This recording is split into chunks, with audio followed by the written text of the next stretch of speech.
J.T. Crowley is Talking Books. On this show, you'll hear from emerging talent and seasoned veterans from around the world. They'll give you their take on the writing process and how to create the secret sauce of page-turning deliciousness. Let's get into that magical mixture of the art and science of creativity. Here's J.T. Crowley, author of The Smart Kids, and your podcast host. Hello, I'm J.T. Crowley, and today I'm pleased to welcome another fascinating author onto the show. I'm joined today by Paul W Naragon from Phoenix, Arizona in the United States, with his book, GIBBERRISH'S RHYMES to Contemplate, subtitle, Poetic Verse Moving You into a New Life. However, this isn't the only book Paul has written.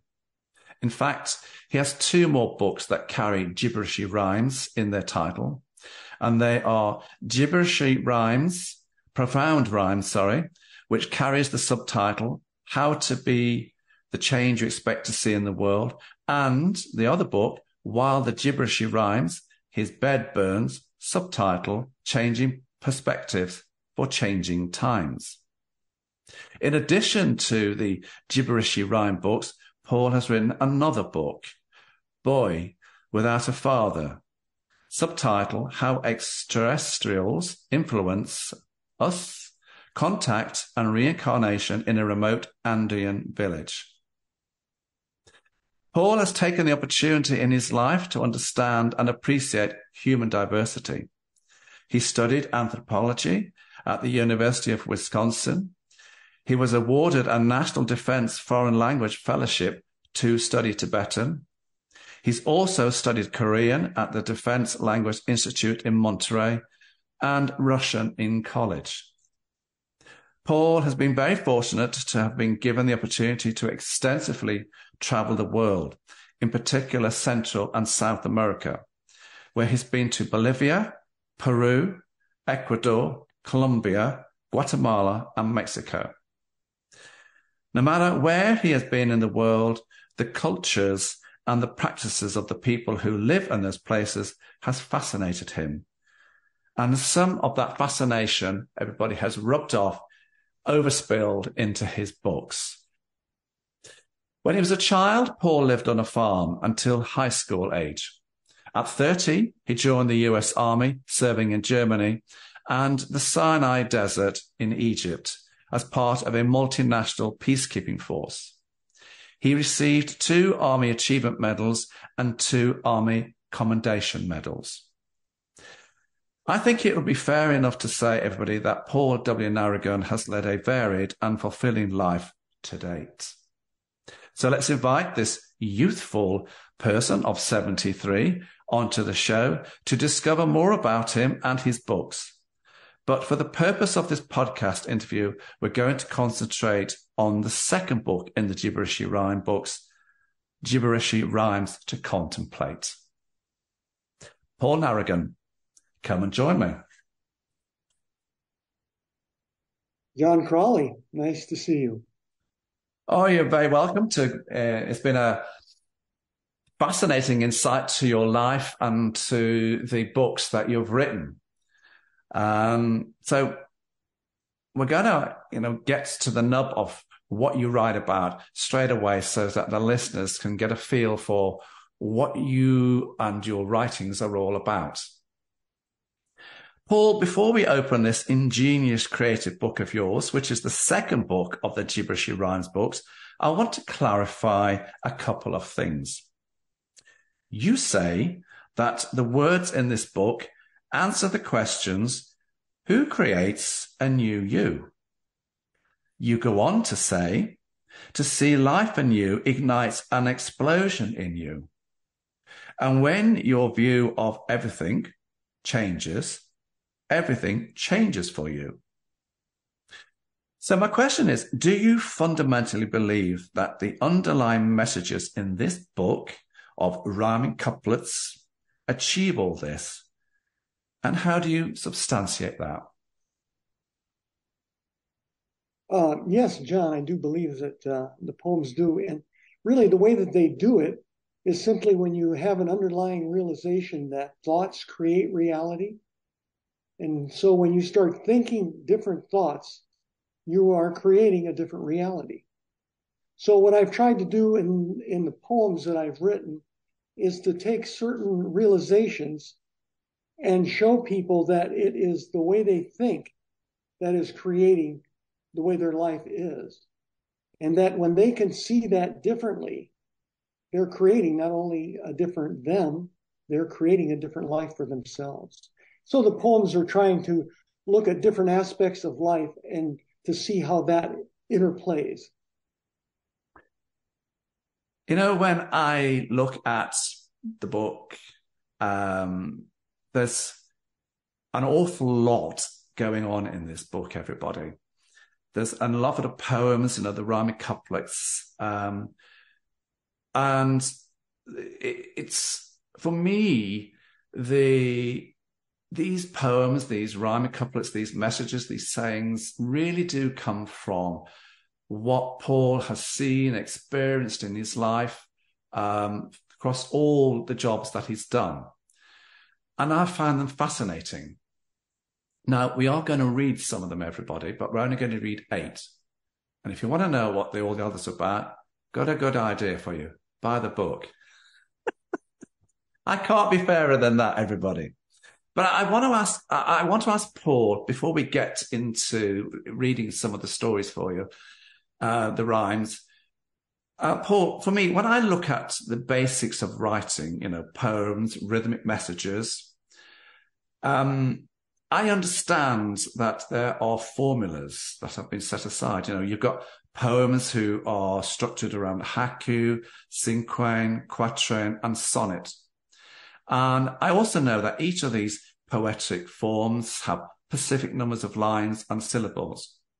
When I look at the types of poems that you write, you know, your rhythmic messages, I see a lot of things, you know, similar. And I perhaps would probably say, yes, they are rhyming couplets, but they're probably free verse as well. And when I look at the characteristics, you know, within the structures of poetry, you've got odes, you've got elegies, you've got a villanelle, you've got sonnets, acrostic, you've got ballads, limericks, and numerous other classifications.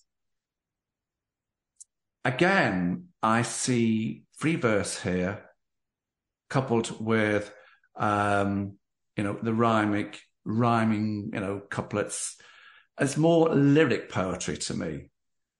So my question to you is, why did you set up your writings, your sayings, your poetry in the fashion that you have done, these rhyming couplets? I would say that the simplest explanation that I've come up with for myself to understand what I do is the fact that rhyming has been something that has been used in oral literature for a very long time, and actually in the oral tradition. When one generation wants to pass on knowledge to another, it uses the oral tradition to do so. It has done in primitive cultures and in cultures for a very long time. But part of that has been, we, even as kids, remember most of the rhymes that we heard as kids. And so rhyming has been a way in which we retain thoughts much easier than just this straight verse. So what I did is I thought, well, I always thought the idea of parsimony was a practical thing, and that is the simplest words explaining what you wanted someone to understand. So that, coupled with rhyme, seemed to me to be just kind of an eloquent way to enjoy a new idea and remember it. Okay, Paul, let's give the listeners and viewers a sample of the poems, rhythmic messages in your book, so they can formulate their own opinions as to whether they see them as free verse, standard verse, or whatever, and what categories they want to put them into.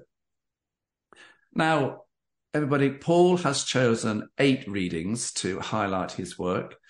Paul will read 4 of them, and I'll read the other 4.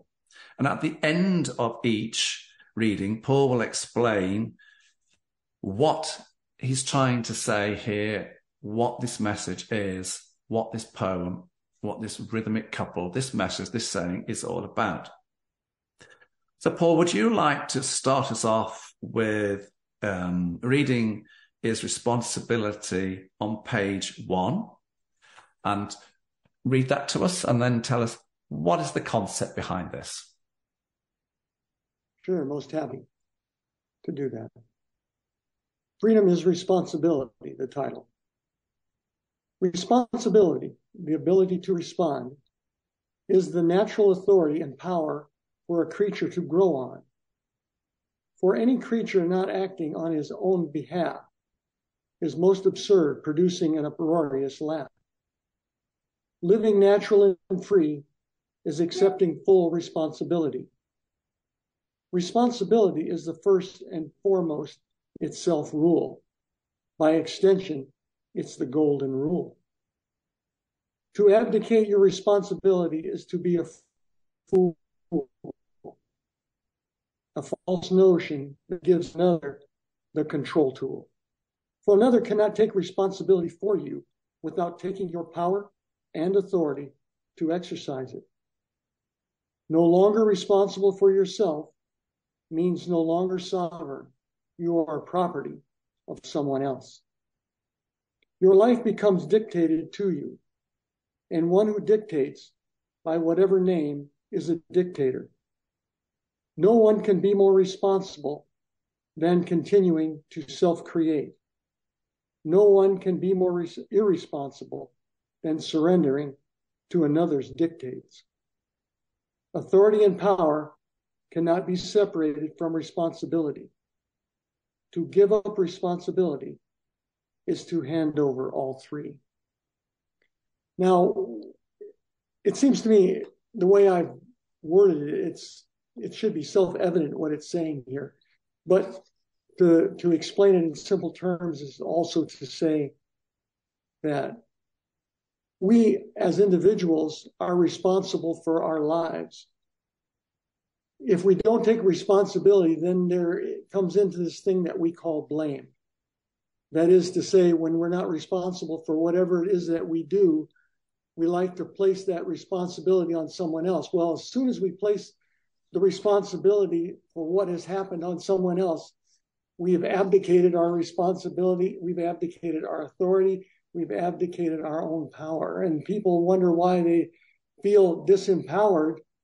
Well, when they say that someone else has the power to make decisions for them, that's exactly using their own power against themselves. So it's important to understand that responsibility does reflect one's power and one's authority. And there is no one who can explain more clearly who one is than oneself. And everyone has a genuine nature. And for one to use and appreciate that genuine nature, one must be responsible for their life. And then that means one must be responsible, taking the authority, and having the power to live as they wish. That's a powerful statement. Let's go to detecting what you're projecting. So this poem, this rhyming couplet story, everybody, is on page 11 of the book. I'm going to read it now. I say or do things for reasons you don't see. What you think are your interpretations put on me. A worked-up conclusion is blindness to what you are doing and the result of total misunderstanding or the judgment you're pursuing. When you're thinking about what's going on, you fail to see that it's your thought you think, not something beyond. What you think of me is not me, but you. Do you realize what your thoughts can do? You are projecting. Your thoughts are your dots. You are connecting. The nature of how impressions are created is where you're caught, no matter who or what is thought. When I look at you, I see through me. When you look at me, you see through you. Let's not confuse the two. I see my thoughts, you see yours. That's why our lives are different scores. The most important thing not to do is separate one into two. I see through me, you see through you. Projecting your thoughts, saying it's another, makes the obvious illusion appear true. Wow. Why that one? Well, I was really touched from childhood by people who would say, they would claim I was this or that. And when I sat with those ideas that people had of me, it became very clear to me that these were thoughts that they have of me, which means their thoughts are being projected onto me. So, and it should be clear when people read this that there is something here that's very profound. And that is to say that that is the way people live their life. When they look at someone else, they're always looking through their own thoughts, because thoughts create, as I have said earlier. Thoughts create. And so what a person thinks of another person is they're creating their impression of that person, which whether or not it is that person is always open to question. But we must realize our world is the way we think it is. That's why people have different experiences of the same situation. If there's a car crash, you ask several observers, and those observers will all have a different variation of the accident. And it's because everybody projects what they think they see. So it's very obvious people are projecting. Let's go to, for you to read this time, The Erroneous Claim. And that is on page 19, everybody. The title, The Erroneous Claim. All misery and suffering are due to a false premise of belief. Unreleased, there is no relief. You're the body is the erroneous claim, supported by breathing, eating, walking, and acting the refrain. You are an eternal spirit that cannot be killed. Saying you're the body is how compliance is instilled. Suffering is confinement to this belief and prearranged thought, a fairy tale taught, but in believing it, more like a spider's web caught. To be told and retold does not make words come true. It's only make-believe. It's only a make-believe view. On that basis, you tell yourself and others what to you is true, confining you and those you influence in what to do. As with any drama, what's believed and projected is the trauma. To tell the masses the same structure is to create social form, the intention to make everyone conform. To establish conformity is to transform a group, functional when the majority is duped. I believe you're the body is a prescription for pain, a placebo for the truth driving people insane. Acting out of character and acting out a character is pathological. Yet wanting the fame of a movie star seems logical. An out-of-body experience is enough to tell you the body you are not. Evidence that will end such a dysfunctional perspective on the spot. This is an interesting little story. Yes, it is. And this is also one of the things that, again, through my own experience, and one can appreciate this, is that there's so much that we seem to convey that reflects that we're the body, which we're not. It's what's visible to us. We are the power that animates this entity. And so when people realize the difference, they're starting to see a very clear freedom that they don't have otherwise when they're stuck in a confinement of the body. The body dies, yes, but we drop that body. We don't disintegrate with it. We are an eternal being that continues to exist. And so you can see that if this erroneous belief continues, people live throughout their whole life with a fear that their life comes to an end, when it never ends for the spirit. The spirit just has this wonderful opportunity to experience another life in another body. So this is really the key to, I feel, understanding a lot of what goes on in life is to recognize that this belief that you are the body is erroneous. Interesting viewpoints. Now, I like this one I'm going to read. I think this is my favorite out of all the stories in your book here. The United State of Creation. The forefathers of the United States of America carried an extraordinary spiritual awareness into this material domain, of the people, by the people, for the people. Its deeper meaning profound and right here to be found. You, a spirit in a body, are a creator, easy enough to discern. Any creation is a creator's only concern. Of the creator, by the creator, and for the creator. Whilst these few words tell a huge score, they allude to so much more. Of the creator, indeed, of awareness.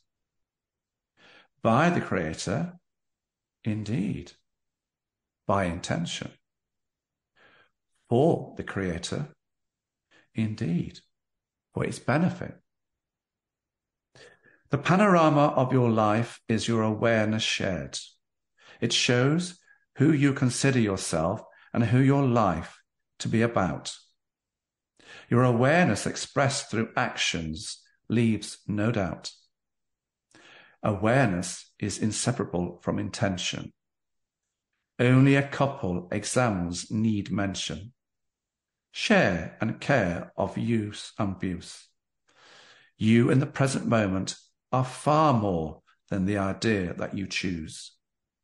You are awareness and intention which reflect the nature of the benefits.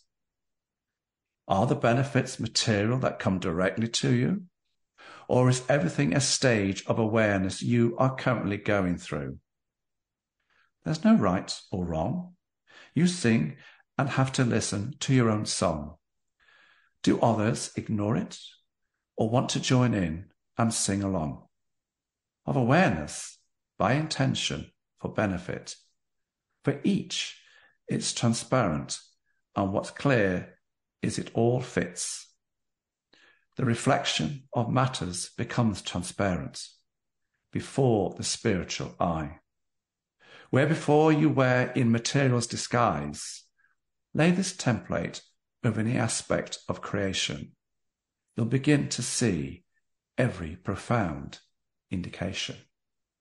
I like that one. I agree.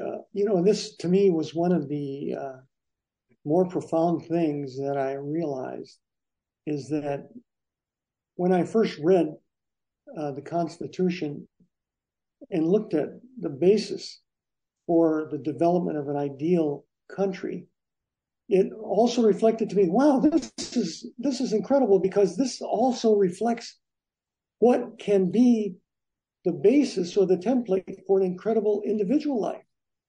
And so I guess what I was trying to point out in here that really was the most profound thing to me, John, was that if you look at and see of the people, by the people, and for the people, and then you think about your life of me, by me, and for me, if my life is for me, it should be very obvious that what has happened is for me.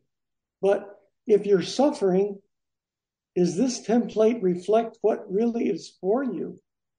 So what I was able to see is that this really shows that we are really not living our life as we could live it. Is that, are we creating this life, or is someone else creating it for us? Is it of our wishes, or is it the wishes of others? And is it for our benefit, or is it primarily for the benefit of others? So I thought it became a very profound way of looking at life. I liked the bits, where it's, of the people, for the people. And that, as you said, it reminds me very much of the forefathers, the founding forefathers of America, the Constitution.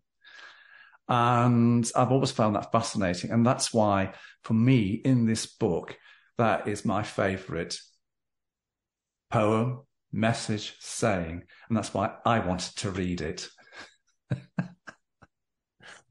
Well, I'm glad you did. Paul, let's go to The Unforeseen Watchman. This fascinated me, but I want you to read it. So this is on page 26, everybody. Yes, the title, The Unforeseen Watchman. Ever feel like you're being lived? Someone else is running your life? Does the thought give you a vague chill, like the cold steel of a knife? What you're required to look at? Do you have to? What you're required to do? Do you have to? Surely, if you so intend. Surely, if you so attend. What you experience totally depends on you. What of the feel of the cold steel? What might that reveal? An invisible knife at your back? An unforeseen watchman, in fact. What you look at, is anyone commanding you to?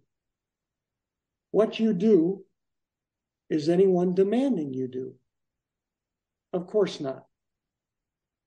It's so cleverly done.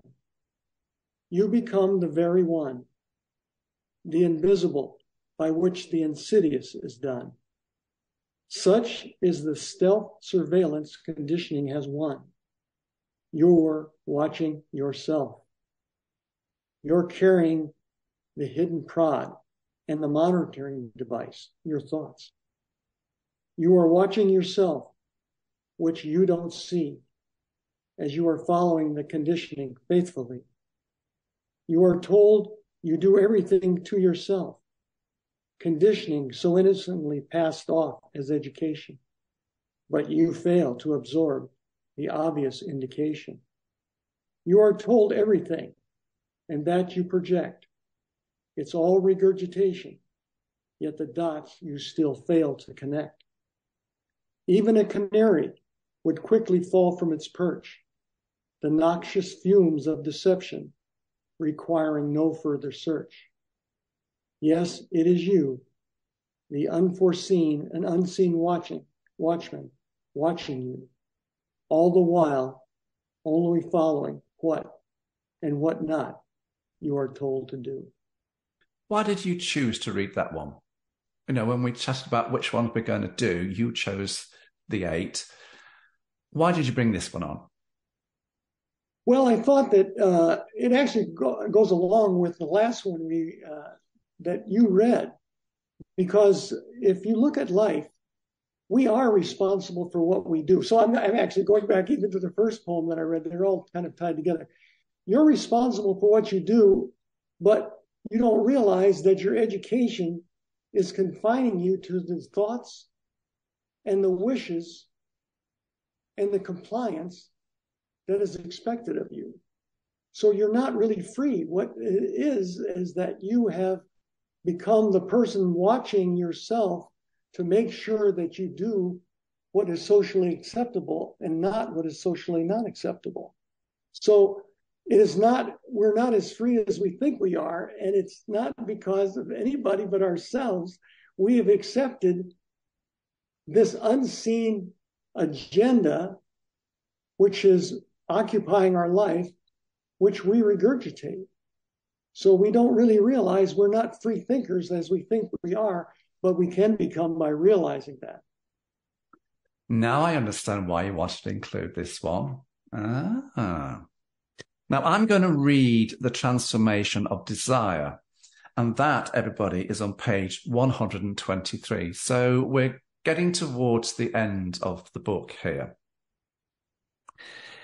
Is it a desire? Is that to what you aspire? To desire is to want what is not, pure fantasy. To be desireless is to want what will be. Not getting what you want is to experience a mini grief. How can what you don't have be taken as if by a thief? Desire is an attempt to hide from unprocessed pain. Sorrow from unfulfilled desire yields no immediate gain. What if what you desire is not what takes you to your highest consciousness in form, rather forsakes you? Imagine the joy of a desire in getting it. Can you imagine the joy in forgetting it? What is greater than material desire? The answer is alignment with your spiritual highness, higher. Or when wanting what you have or what's happening, desire is transformed into fulfillment, in joy practicing.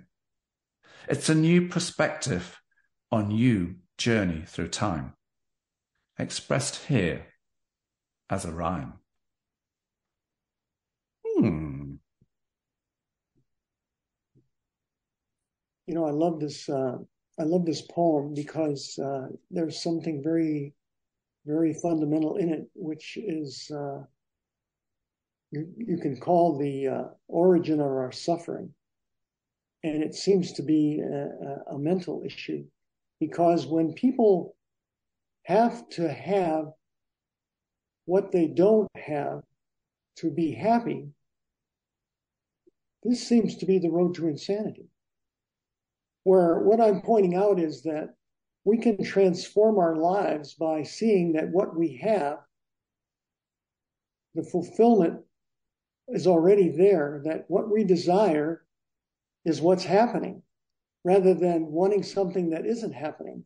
See, because one is reality. What is happening is reality. What isn't happening is not reality. And if we're always wanting what isn't happening, we are not living in the real world. So to desire things all the time and not to get them is a huge disappointment.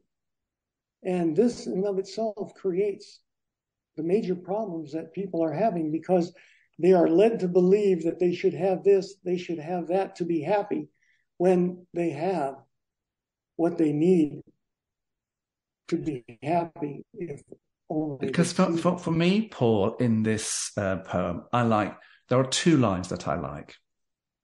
Imagine the joy of a desire in getting it. We can all do that. And can you imagine the joy in forgetting it? I think we can all associate with both of those lines. And that's why I wanted to read this poem. It was those two lines. Imagine the joy of a desire in getting it. And can you imagine the joy in forgetting it? It was those lines that made me want to read this one. Paul, let's go to transcend equals transcend. That's on page 131. Would you care to read it for us? I'd be happy to. The title, Transcend equals transcend. To think things through may seem to be the most you can possibly do. But the greatest joy is when thinking takes a rest. A noisy mind compared to silence is no contest. When a decision does not yield complete satisfaction, too much information is the sufferer's main attraction.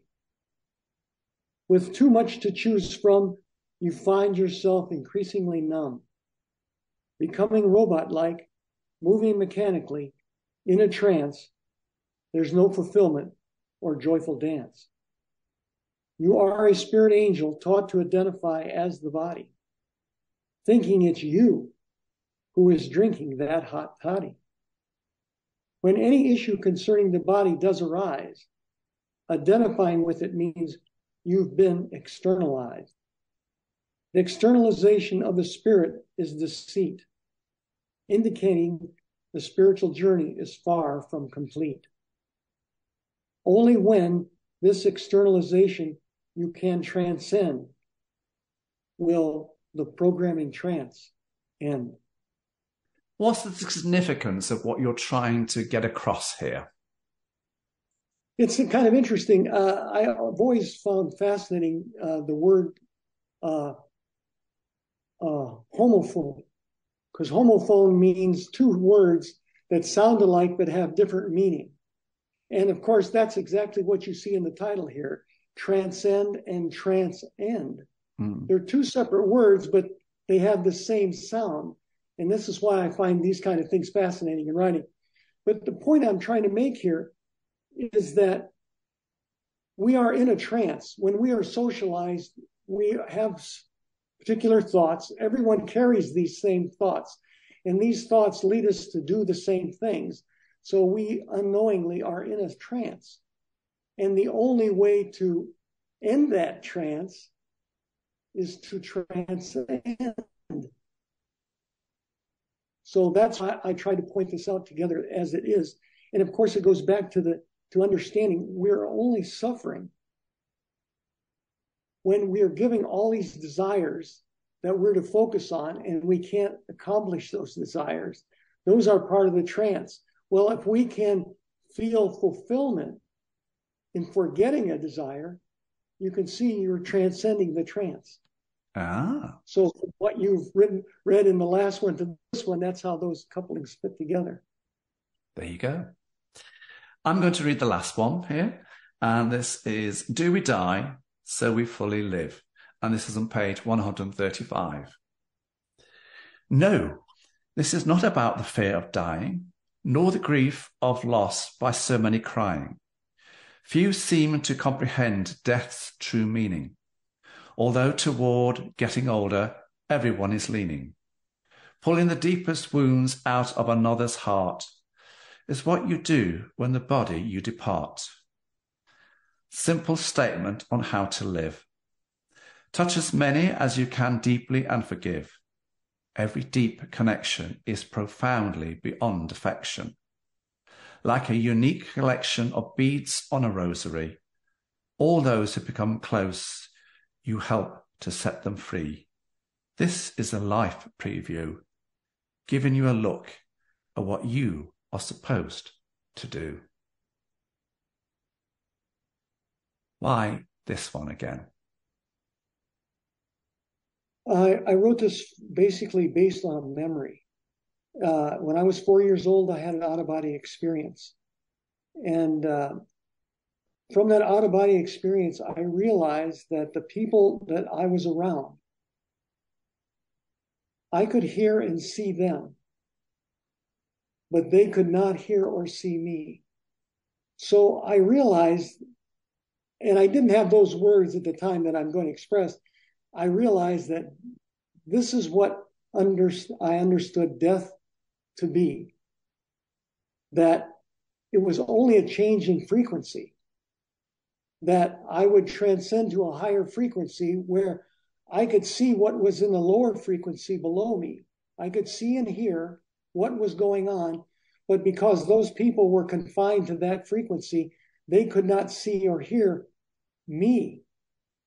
And so that's the first part of it that I understood. So the second part of it is that literally when you get to know and love someone, because we are all one consciousness, when you depart the physical, what happens is all the negative, the deep wounds that are carried by those people who you dearly love, you take those wounds from them when you depart. I've never thought of it that way. Yeah, it's probably something most people don't quite understand. Of course, when you say, see, I would also say this is what we call destination. You know, if you look at the word destiny, it literally means the beginning and not the end, because destination means to take a stand. So it happens in the beginning, not in the end. The end shows the result of what the beginning is. So if you live your life so that you care about other people, you are doing your most to help them in the end when you pass, because you're taking their deepest sorrows. Interesting thoughts there, everyone. Paul, can you briefly describe, the poems, the sayings, the messages that are in your other two books, Gibberishy Profound Rhymes and Gibberishy's Rhymes, His Bed Burns? Just briefly give us an insight as to what's in these two books. It's, I guess I would say the best thing to say is that these three books are kind of a series. And I say that only because they are avenues to look at life differently in several different topics. So that's what I really tried to do with this. And I've written all these poems out years before as a result of my travels and during my travels and things like this. And so I wound up publishing them as three separate books. I could have published it as one large compendium, but I chose to publish it as three books because sometimes it's, again, that whole law of parsimony. Fewer ideas at each time, you're able to assimilate them better. So they are all dealing with this whole idea is that a new perspective, looked at differently in many different ways, can give you a new look about what your life can be if you want to perceive it anew and live it anew. And really, in many cases, that's what's starting to happen to people. They're becoming very disenchanted with the way life is for them and has been.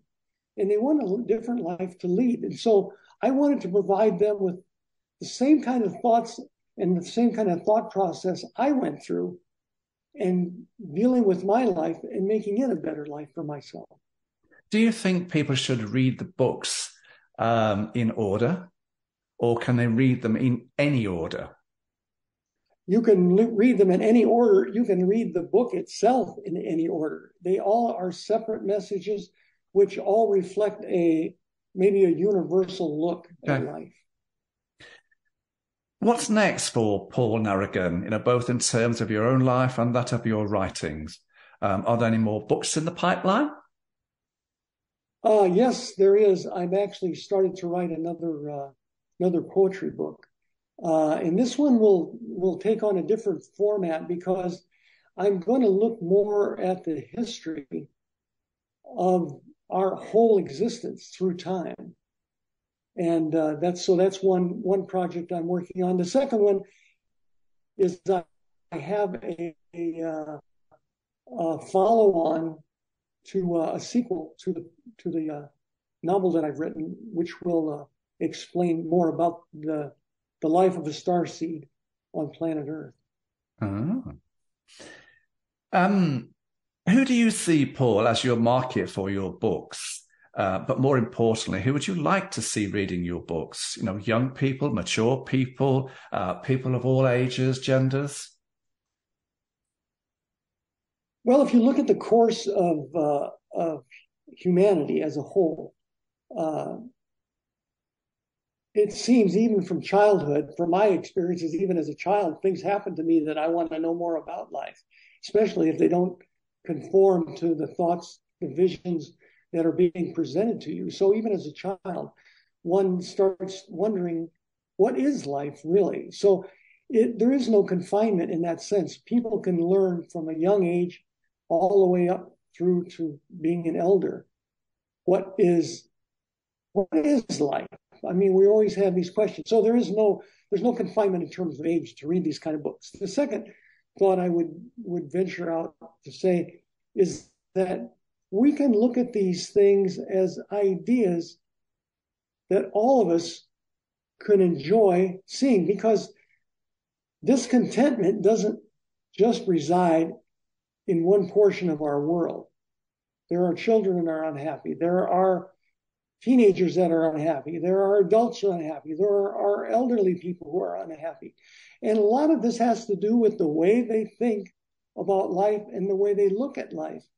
And if that can change, people should be inspired to realize that their lives can change. Well, how beautiful is that? Wonderful. Where can people get your books from, Paul? The major book carriers carry my book. They can also get it on Amazon, and they could also get it through exlibris.com, who has been the publisher for these books. Those are sources. Wow, there you go, everybody. I hope you've enjoyed the readings, the insights into Paul Naragon and his poetic coupling rhymes. Whether you view them as free verse or how you view them, all I say is go and have a look, everybody. Paul, thanks for joining me on the show today. Paul Naragon, everybody. John, thank you. Truly a pleasure. It's been a great pleasure as well. I'm JT Crowley. Thanks for listening, watching, wherever you are in the world. So until next time, stay safe.